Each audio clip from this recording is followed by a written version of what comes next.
Hey guys, in this video I'll show you how to merge contacts in HubSpot. Now here on the left hand panel, I want you to click on this address or phone book icon and then come here and click on contacts.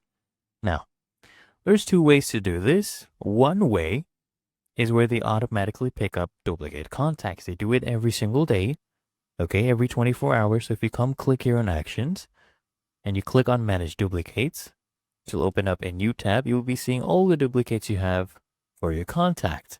They haven't found any yet because they have not done a scan yet. They'll do this within 24 hours. But if I come here, you see this Swetha? There's actually two Swethas in my contacts. So it's very easy to merge them.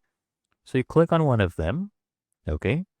And then you click on actions here, right? Now I want you to come here and click on merge. And then what you need to do is select the other Swetha. So we'll search up Swetha. There you go. So we have two Swetha Auroras, right? And you'll see their different details. So here we have two different email addresses. The rest seem to be the same.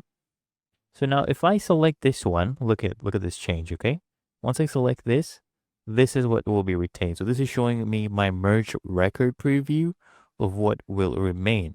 So choose whichever one is the correct one, whichever one is applicable, which data you want to keep in your merged one.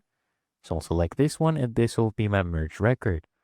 So come here, click on merge. Remember we had 28 records. So there you go, records have been merged. Let's go back and see how many records we have left. So it retained this one. This is the primary email address. This is the secondary one now. So we'll come back here to contacts.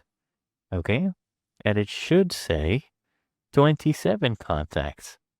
And there you go. It's really that easy and simple.